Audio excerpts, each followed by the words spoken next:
Hey guys, welcome to WOD League Week 3. Now, unfortunately I wasn't here at the last one, I was in Auckland competing, but I hear it's absolutely electric, just like Week 1.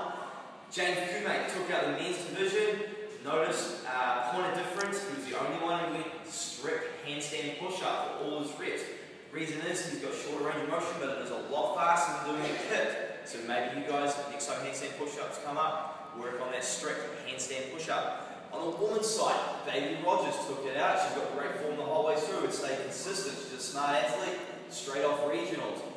The top of the men's division, I believe we have Mike from Am I Fit, is still #1. Come on guys, let's catch him. We have Ryan Shanks and Richard Lamming hot on his heels with Daniel Ryder just behind them. Only a couple points separate the top men. Who will be this week? My pick, Shanks, Richard Lamming. On the female side of the house, we have Bailey Rogers and Lee Martell tied on 3 points apiece. Very little separates those two. This week is a little heavier. How is Lee going to cope? Check out this week's workout.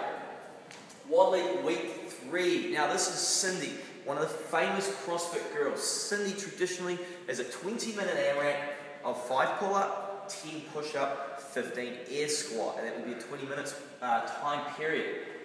Today we're going to go a 10-minute AMRAP. You start with 1 round of Cindy, i.e. perform that 5 pull-up, except you're going to perform 10 hand release push-up, just like previous week's scaled option. Okay?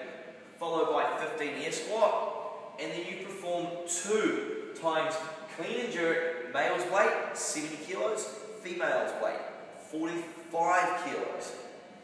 Followed by 1 more round of Cindy, then you perform 4 clean and jerks. Male's weight again, 70, female's weight doesn't change. 1 more round of Cindy, you perform 6 clean and jerks. 1 more round of Cindy, 8 clean and jerks. So the clean and jerks increase by 2, the round of Cindy stay the same. You work for a period of 10 minutes, total score wins. For 1 round of Cindy, you get a score of 30 repetitions, because 5, 10 and 15 equals 30. Plus your 2 repetitions for clean and jerk. It may not be a lot, but that is what's going to separate first and second. Over on the scaled side of the house, scaled, you'll be using a banded pull-up. Now, you're going to allow to use any band you want, ranging from green band, purple band, black band, and red band. You can choose any way. Now, you may think a thicker band is going to help, but you may not be able to get the full extension of the arm to the bottom of the rep, which I'll explain later. These big, thick blues, no go. You cannot use those. Okay, let's go have a look at the workout. We're starting with that pull-up. We start with our round of Cindy.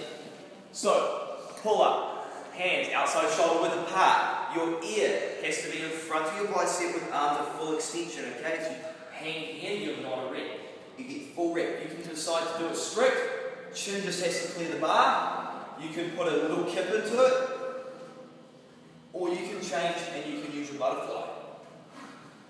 Nearly come off the bar. Okay, butterfly is also allowed. Notice I gain full range of motion at the bottom, chin meet the bar. If you're going to use a band, I suggest stand on the band with 1 foot. Again, full extension at the bottom, then chin over the bar, and repeat. You can choose to do them strict. Underhand. Underhand is allowed in both options. However, if you go underhand, be wary, it is quite hard to gain that full extension and get your ear through your bicep at the bottom of the rep. Coach Thompson, clarification before we move on. That scaled athletes, they can choose to do their pull-ups without using the band, correct? Yes, correct. Scaled athletes can choose to use their pull-ups without that. Then the only thing scaled is going to be your barbell, so you can use to do that as well, if you're a master of pull-ups. Again, with the band, you can choose whatever you want. So I suggest practice with the band. If you choose a thicker band, it is going to be harder to stretch down.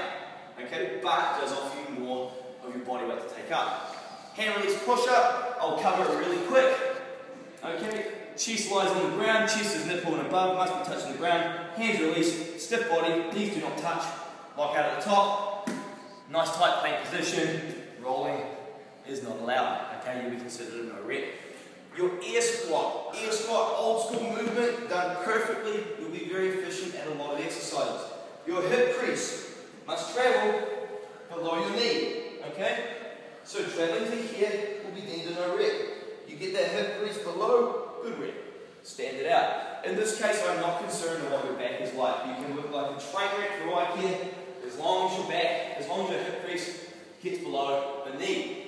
Or you can pump the arms, must gain lockout at the top. If you're at this position at the top, you'll be deemed no rep. Okay, here, no rep, no rep. Be careful not to get this one. Okay, I've got my hips locked out, but not my knees. Okay, that is also no rep. The most efficient way is the fastest way anyway. Once you've completed one round of 70, you'll move to your bar. Male's weight, 70 kilos. It is a clean and jerk. It cannot be snatched up, okay, with a clean grip. It must at some stage be racked through the clean before pressing overhead. It is a two-phase movement. You can choose clean and press. You can clean, push, press, push, jerk, anyway how, split jerk. At the end of the movement, the feet must be side by side and underneath or inside the shoulders, okay? If you catch in your split and you lower the weight at the same time, it is a no rep. If you catch wide on a jerk, lock it out, my feet are under my shoulders, if you bring that bar down, you may have put it over the hip, it is a not rep. It is not controlled until your feet are here. I'll demo a couple of these options. Bar starts at the ground, you perform a clean, weight is up, you jerk that overhead, lock out that bar, back to the ground. Okay, so this is one repetition. You can also decide to split, feet together, bar down. On your last repetition, notice how I damp the bar. If you drop the bar from full height and you do not damp it down, first time you'll be given a warning, second time you'll lose 5 repetitions and you'll have to repeat the rep. Those 5 repetitions will be taken off your final score. Men's weight 70 kilos. Another few options you may see. Received in the dip, push jerk from the dip and locked out. That is acceptable. Okay. A split clean is also allowed as long as the feet are under the hips before the bar travels overhead and locked out.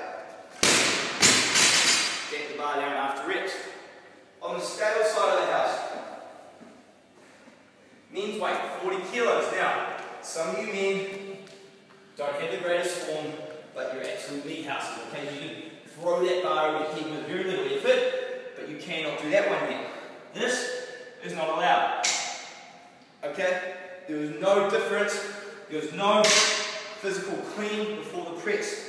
Even though you're a strong old bastard, you've got to pause before going overhead. Okay? You can choose to hold it there and then strict press out.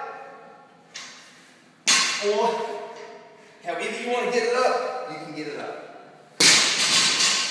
Tap that bar down when you finish. I would then go back into my round of 70, and then 4 clean and jerk, another round of 70, 6 clean and jerk till the 10 minute time count. That is WOD week 3.